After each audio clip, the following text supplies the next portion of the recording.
नमस्कार। आज हम वसंत भाग 2 कक्षा 7 के लिए हिंदी की पाठ्य पुस्तक का अध्ययन करेंगे। आज हम जो पाठ पढ़ेंगे उसका नाम है चिड़िया की बच्ची और इसके लेखक हैं जैनेन्द्र कुमार। यह कहानी एक छोटी चिड़िया की है जिसे अपनी माँ और आज़ादी से बहुत प्यार है। लेकिन इस कहानी में एक सेठ है जो बहुत ही स्वार्थी स्वभाव का है। चलिए पढ़ते हैं कैसे। माधवदास बहुत ही अमीर व्यक्ति है। उन्होंने संगमरमर की आलीशान कोठी बनवाई है। उसके सामने सुंदर बगीचा लगवाया है जिसमें फव्वारा भी लगा था। शाम के समय कोठी के चबूतरे पर तख्त डलवाकर मसनद के सहारे बैठकर बगीचे की सुंदरता का आनंद लिया करते थे, परंतु उन्हें कुछ खाली सा लगता था। एक शाम एक चिड़िया गुलाब की टहनी पर आकर बैठ गई थी। उसकी गर्दन लाल थी और धीरे धीरे गुलाबी होते हुए किनारों पर नीले रंग थे। पंख बहुत चमकदार थे। उसके शरीर पर विचित्र चित्रकारी थी। माधवदास को वह चिड़िया बहुत सुंदर लगी। चिड़िया बगीचे से खुश होकर डाली पर थिरक रही थी। थोड़ी देर तक उसे देखते रहने के बाद उन्होंने चिड़िया से कहा कि यह बगीचा उन्होंने उसी के लिए बनवाया है। चिड़िया माधवदास की बात सुनकर संकोच में पड़ गई। उसने कहा कि वह तो यहाँ केवल सांस लेने के लिए रुक गई थी।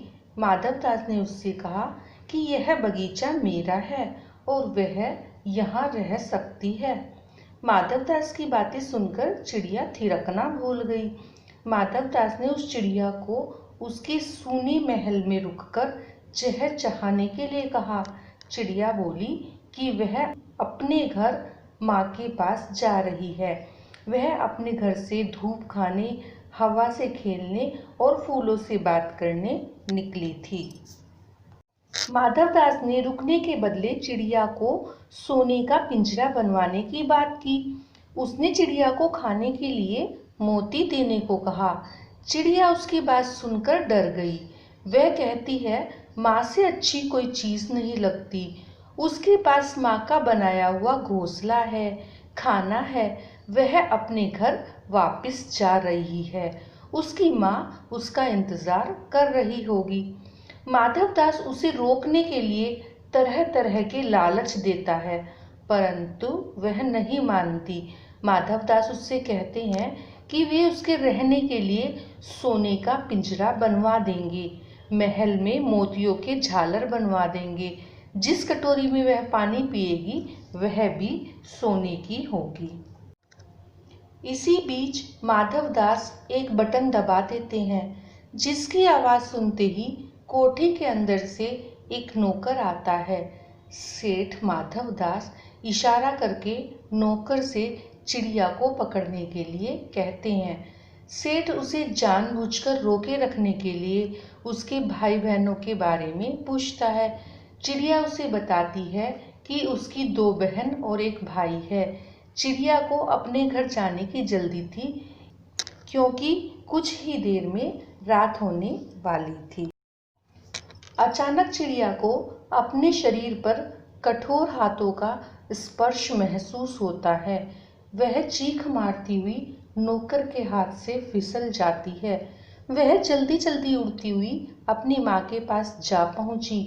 वह अपनी माँ की गोद में दुबककर जोर जोर से रोना शुरू कर देती है। माँ उससे उसके रोने का कारण पूछती है, परंतु वह कुछ नहीं बोल पाती। वह अपनी माँ की छाती से इस तरह चिपक जाती है जैसे कभी अलग ही नहीं होगी। शब्दार्थ: महामान्य, आदरणीय। संगमरमर, सफेद पत्थर।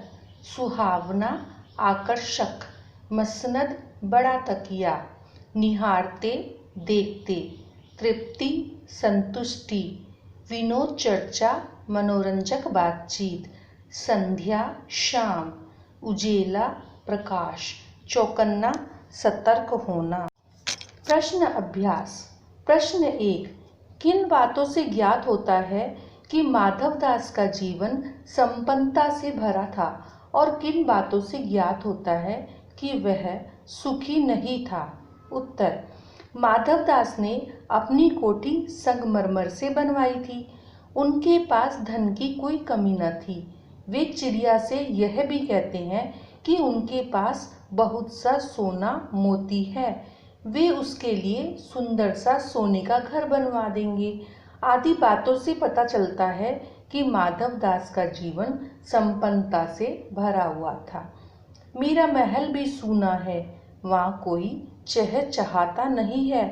मेरा दिल वीरान है, वहाँ कब हंसी सुनने को मिलती है। आदि बातों से पता चलता है कि संपन्न होने के बावजूद माधवदास सुखी नहीं थे। प्रश्न 2। माधवदास क्यों बार बार चिड़िया से कहता है कि यह बगीचा तुम्हारा ही है? क्या माधवदास निस्वार्थ मन से ऐसा कह रहा था? स्पष्ट कीजिए। उत्तर। माधवदास का बार बार चिड़िया से यह कहना कि यह बगीचा तुम्हारा ही है, यह दर्शाता है कि उन्हें वह चिड़िया बहुत प्यारी लगी। माधवदास का ऐसा कहना पूरी तरह से निस्वार्थ मन से नहीं था। वह चिड़िया को महल में पिंजरे में बंद करके रखना चाहता था ताकि अपनी इच्छा से उसकी सुंदरता को निहार सके और उसका चहचहाना सुन सके। प्रश्न 3। माधवदास के बार बार समझाने पर भी चिड़िया सोने के पिंजरे और सुख सुविधाओं को कोई महत्व नहीं दे रही थी। दूसरी तरफ माधवदास की नज़र में चिड़िया की जिद का कोई तुक न था। माधवदास और चिड़िया के मनोभावों के अंतर क्या क्या थे, अपने शब्दों में लिखिए। उत्तर। माधवदास बार बार चिड़िया को सोने के पिंजरे व सुख सुविधाओं का लालच देता है, लेकिन चिड़िया इन बातों को कोई महत्व नहीं देती। उसे माधवदास के सुंदर बगीचे में रहना भी पसंद नहीं है। वह अपने परिवार से भी अलग नहीं होना चाहती। शाम होते ही उसे माँ के पास जाने की जल्दी होती है। दूसरी तरफ माधवदास की नज़र में चिड़िया की जिद का कोई तुक न था। वे तो केवल अपने बगीचे की शोभा बढ़ाने हेतु उस चिड़िया को पकड़ना चाहते थे। वे उसे सोने के पिंजरे व अन्य सामानों का प्रलोभन भी देते हैं, लेकिन चिड़िया के लिए ये सब चीज़ें कोई महत्व नहीं रखती। प्रश्न 4। कहानी के अंत में नन्ही चिड़िया का सेठ के नौकर के पंजे से भाग निकलने की बात पढ़कर तुम्हें कैसा लगा? 40, 50 या इससे कुछ अधिक शब्दों में अपनी प्रतिक्रिया लिखिए। उत्तर। कहानी के अंत में नन्ही चिड़िया का सेठ के नौकर के पंजे से भाग निकलने की बात पढ़कर मुझे अपार खुशी हुई, क्योंकि माधवदास उसे अत्यधिक प्रलोभन देते हैं कि चिड़िया उसके पास रह जाए, पर चिड़िया नहीं मानती। अंत में वह उसे अपने नौकर से पकड़वाना चाहता है, लेकिन चिड़िया भाग निकलती है। यदि माधवदास चिड़िया को पकड़वाने में सफल हो जाता तो चिड़िया का शेष जीवन कैदी के रूप में व्यतीत होता। उसकी आज़ादी समाप्त हो जाती, उसका परिवार उससे बिछड़ जाता, उसकी स्वच्छंदता हंसी खुशी समाप्त हो जाती। प्रश्न 5। माँ मेरी बाट देखती होगी। नन्ही चिड़िया बार बार इसी बात को कहती है। आप अपने अनुभव के आधार पर बताइए कि हमारी जिंदगी में माँ का क्या महत्व है। उत्तर। कहते हैं ईश्वर सभी जगह उपस्थित नहीं रह सकता, इसलिए उसने धरती पर माँ को भेजा, जो हर मुश्किल की घड़ी में हमारे साथ रहती है। एक बच्चे के लिए उसकी माँ की अहमियत दुनिया में सबसे अधिक होती है। वही बच्चे की पहली दोस्त और अध्यापिका भी होती है। आप कहीं भी चले जाएं, कितने ही बड़े क्यों ना हो जाएं, लेकिन आपको आत्मिक सुकून अपनी माँ के साथ ही मिलता है। प्रश्न 6। इस कहानी का कोई और शीर्षक देना हो तो आप क्या देना चाहोगे और क्यों? उत्तर। इस कहानी के लिए हम अन्य शीर्षक सच्चा सुख या नन्ही चिड़िया दे सकते हैं, क्योंकि यहाँ पर जीवन में सच्चा सुख क्या होता है वह एक छोटी सी चिड़िया के माध्यम से बताया गया है। कुछ अन्य प्रश्नोत्तर। प्रश्न 1, चिड़िया की बच्ची पाठ के लेखक का नाम क्या है? उत्तर, चिड़िया की बच्ची पाठ के लेखक चैनेन्द्र कुमार हैं। प्रश्न 2, माधवदास के बगीचे में चिड़िया कहाँ आकर बैठती है?